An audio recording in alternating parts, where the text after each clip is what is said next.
वहाँ फंसते हैं ना, तो हम लोग यहाँ बहुत तकलीफ होता है, क्योंकि हम लोग यहाँ घर है सर। अगर घर में दो लात मार के भगा भी दे तो जाके पड़ोसी के घर में खाना खा लेंगे, लेकिन आपके साथ वहाँ क्या हाल होता है वो हम लोग को भी मालूम है। हम लोग जयराम जी, जिसके लिए आप सदन में आवाज उठाए थे, 54 मजदूर जो कैमरून में फंसे हुए थे, आज वो सुरक्षित घर वापस आ गए, आज वो मिलने भी आए हैं, तो कैसा लग रहा कि आपका आवाज सदन पर पहुंचा, गूंजा?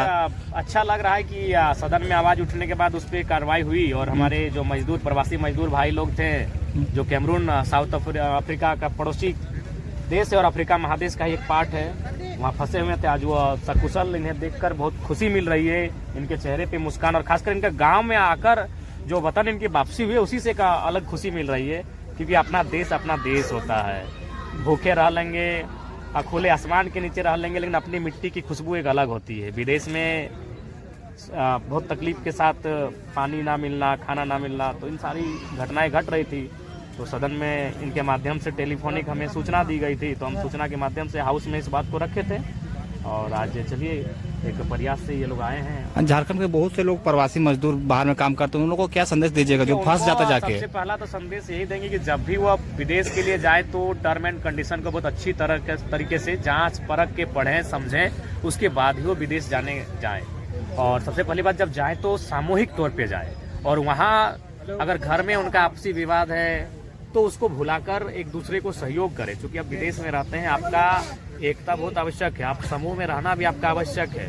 और यही कि आपातकाल की घटना आपके साथ अगर कभी ऐसी घट सकती है तो उसके लिए कुछ सर्सेस को बचत करके रखें, जो तुरंत अगर हमारे साथ कुछ घटना घटती है तो हम कम से कम 1 महीना 15 दिन 20 दिन चला सकते हैं। हम एक चीज कहना चाहेंगे, जैसे ये लोग कैमरून से वापस आए, कहीं ना कहीं पूरा झारखंड की जनता जानते हैं कि ये श्रेय आपके जाता, पर जैसे ये लोग वापस आ रहे थे एयरपोर्ट में, मुख्यमंत्री इनको सामान देने के लिए पहुंच गए, क्रेडिट कहीं ना कहीं वो ले रहे थे। लेकिन जब वो मुख्यमंत्री हैं तो स्वाभाविक सी बात है वो क्रेडिट लेंगे, और नो डाउट कार्य उनके एमएनसी के माध्यम से ही हुआ होगा, लेकिन मूल रूप से जो आवाज उठाते हैं ये उनका जो उनको संज्ञान में देते हैं वो रिस्पॉन्सिबल होते हैं, क्योंकि आप तो मुख्यमंत्री हैं लेकिन उसके बाद आप लोग सत्ता में हैं लेकिन सोए हुए हैं, तो कोई जो आपको जगा रहा है वो जगाने वाला मैटर करता है, वो जगाने वाला इम्पोर्टेंट होता है। तो जो सदन में बात को रखा गया, या फिर चाहे कोई विधायक अपने चिट्ठी के माध्यम से, चाहे कोई डीसी के माध्यम से कि संज्ञान जाके दिए, तो वो जगाने वाले लोग मैटर करते हैं। आप विधायक डुमरी का आपका प्रभाव पूरा 81 विधानसभा में पता चल रहा है, तो कैसा लग रहा है? अगर कुछ और सीटें बढ़ती तो काम करने में आसानी होती है? सीटें बढ़ती तो काम करने में सुविधा होती, जैसे अभी मान के चलिए पलामू से थे, गढ़वा से थे, आपका जामताड़ा से आए हुए हैं, और मैंने विधानसभा छोड़िए जिला अन्य जिलों से भी लोग आए हुए हैं। तो हमें लगता है आज अभी इसी जनता दरबार में हमें लगता है कम से कम 17-18 विधानसभा के लोग आए हैं, और उनका काम मैंने संतोषजनक रहा। जो भी काम वो लेकर आए थे संतोषजनक उस कार्य को हमने करने का काम किया है। तो आपका कार्यशैली को देख के जनता को कहीं ना कहीं इस बार तो कहीं ना कहीं पछतावा महसूस हो रही है, कहीं और आगे बढ़कर और ज्यादा आपका मदद करते हैं? उसका सवाल नहीं है। चुनाव चूंकि यहाँ मुद्दों से लड़ा ही नहीं जाता है, चुनाव यहाँ समीकरण से लड़ा जाता है। उस समीकरण में महागठबंधन अभी फिट थी, वो जीत गई, और 29 में भी जो चुनाव होगा वो मुद्दों से नहीं होगा। आज आपको क्लियर कहेंगे, वो चुनाव फिर समीकरण से होगा। अगर हमारे पार्टी के पास वो समीकरण आएगा तो ही हम जीतेंगे। अब वो जनता तय करेगी, उस समीकरण को तोड़ती है और नए समीकरण के साथ आ पाती है कि नहीं, वो जनता तय करेगी।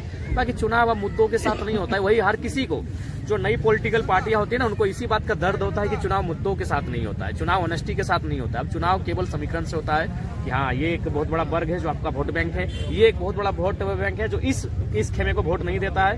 इस टाइप से को समीकरण से चुनाव होता है, जो कि दुर्भाग्यपूर्ण है। चलिए ठीक है। घर बता ना, घुंगरगा मटी नवाडी डोगरी विधानसभा, जुमरा पहाड़ गोमिया विधानसभा, जुमरा पहाड़ गोमिया, बिशुनगढ़ मांडू, जोबर यानी मांडा, जोबर तो बराबर जाएगा। जोबर क्यों लगा ना आपको? ऐसे प्रोग्राम में हम ठीक है।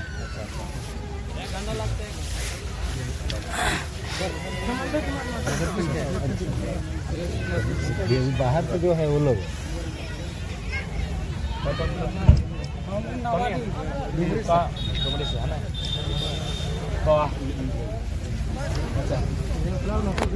जोबर से ज्यादा आ रहा ना, ऐसे पियो गोमिया पियो ना। झाड ना गालवाबाद, किशनगढ़। हाँ काटिए करने हुआ अभी अभी आपकी तो नहीं वहाँ से बात तो उमेश बात डायरेक्ट तो बोल दी जान विदेश जी में तो कम से कम थोड़ा सा गाइडलाइन भाई जी थोड़ा सा प्रशिक्षण दीजिए सर। आप लोग भी थोड़ा बताइए जो विदेश जाएंगे गाइडलाइन कैसे हैंडल करेंगे, क्या कि देखिए आप